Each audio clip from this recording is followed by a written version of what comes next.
या निवडणुकीच्यासाठी राष्ट्रवादी काँग्रेस पक्षाच्या सर्व थरातल्या कार्यकर्त्यांनी जे अतिशय कष्ट घेतले त्याच्याबद्दल संघटनेच्या वतीनं आम्ही कृतज्ञता व्यक्त करतो.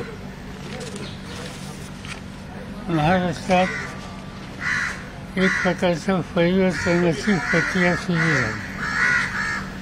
जो काही निवडणुकीचा निकाल आहे तुमच्या हातामध्ये माझे स्टेटमेंट आहे, त्याच्यामध्ये सविस्तर लिहिलं आहे की हा निकाल इथं परिवर्तनाला पोषक अशा प्रकारचा आहे. थोडं पुढे बोलताना ऐकू येत नाही, थोडे पुढे घेऊया का? थोडं पुढे घ्या. हां हां थोडंसं मोठं माईक पडतील अशा नको. माईक नाही ह्याचा माईक नाही, स्पीकरवाला नाही. आणि आम्हा लोकांचा प्रयत्न हा राहणार आहे की ही देशाच्या लोकसभेची निवडणूक झाली सुदैवानं.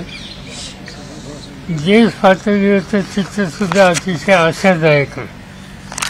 विशेषतः उत्तर प्रदेशमध्ये सर्वसाधारणपणानं तुम्हा लोकांचं आणि आमच्या काही सहकाऱ्यांचं असेसमेंट जे होतं त्यापेक्षा वेगळा निकाल उत्तर प्रदेशच्या जनतेनं दिलेला आहे. या निकालाचं आणखीन एक वैशिष्ट्य असं आहे की यापूर्वी भाजपला उत्तर प्रदेश आणि या भागामध्ये जे यश मिळायचं ते त्याचं मार्जिन हे फार मोठं असायचं. आता त्यांना काही ज्या जागा मिळाल्यात त्या मर्यादित अशा प्रकारच्या मार्जिनी मिळाल्यात. याचा अर्थ राष्ट्र पातळीवर आम्ही लोक जसं काही काम करतो त्याचे विशेषतः उत्तर प्रदेश आणि हिंदी बेल्टमध्ये जे आमचे सहकारी काम करतात त्यांनी आम्ही सगळ्यांनी मिळून अधिक लक्ष दिलं तर आज उत्तरेकडचा जो चेहरा आहे तो बदलायला एक अनुकूल अशा प्रकारचं चित्र दिसतंय आणि त्यासाठी आम्हाला लोकांच्याकडून काळजी घेतली जाईल. आज हा निकाल झाल्याच्या नंतर मी काही सहकाऱ्यांशी चर्चा केली. विशेषतः काँग्रेस पक्षाचे अध्यक्ष खरगे, मार्क्सवादी कम्युनिस्ट पार्टीचे प्रमुख सीताराम येचुरी आणि अन्य. तर त्याच्यामध्ये कदाचित अजून नक्की नाही पण उद्याच्यालाच दिल्लीमध्ये बैठक होण्याची शक्यता आहे आणि तसा संदेश आज संध्याकाळपर्यंत मला आणि आमच्या इतर सहकार्यांना मिळेल.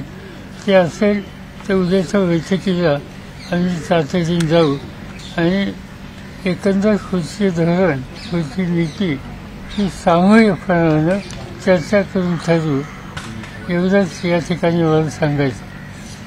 आज या निवडणुकीमध्ये अनेक गोष्टी चांगल्या घडलेल्या आहेत. राष्ट्रवादी काँग्रेस पक्षानं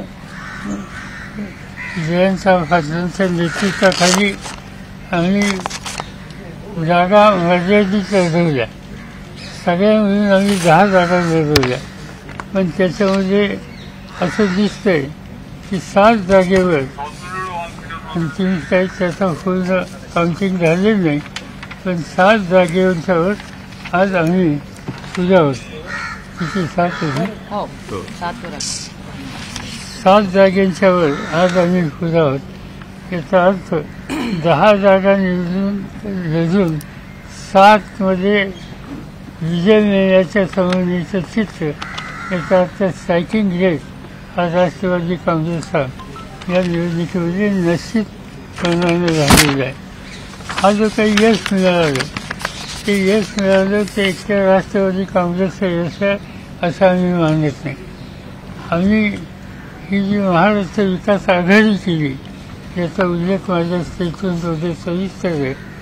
त्या आघाडीच्या वतीनं आणि विशेषतः काँग्रेस पक्ष आणि उद्धव ठाकरेंच्या नेतृत्वाखालची शिवसेना आणि आमचे सहकारी या सगळ्यांनी एकत्रित जीवाभावाच्या वतीनं काम करण्याची भूमिका घेतली आणि त्यामुळेच हे यश जसं आम्हाला मिळालं राष्ट्रवादीला तसं काँग्रेसला मिळालं आणि उद्धव ठाकरेंच्या नेतृत्वाखालच्या पक्षाला सुद्धा मिळालं. आणि या जे मी सुरुवातीला सांगितलं की परिवर्तनाचं वातावरण आहे आणि आम्ही तिघेही एकत्रित राहून उद्याच्या काळामध्ये आमची धोरणं ठरवू आणि महाराष्ट्राच्या जनतेची सेवा करायची खबरदारी घेऊ एवढंच या ठिकाणी मला सांगायचं आहे. उद्याची बैठक ही दिल्लीला आज संध्याकाळी करेल ठरेल आणि ती झाली तर त्या बैठकीला माझी उपस्थिती असेल. आज काही टेलिव्हिजनवर बातमी आहे किंवा मी चंद्रबाबूंशी बोललो आणखीन कुणाशी बोललो याच्यात काही तथ्य नाही. मी काही कुणाशी बोललेलं नाही. बोलणं माझं झालं असेल तर ते काँग्रेस अध्यक्ष आणि काँग्रेस नेतृत्व यांच्याशी झालं, बाकी कुणाच्या संबंधित नाही. या चर्चा करणं इतरांशी याबद्दलचं धोरण हे राष्ट्रीय पातळीवरचे आमचे सगळे सहकारी आहेत त्यांच्याशी विचारविनिमय करून केलं जाईल.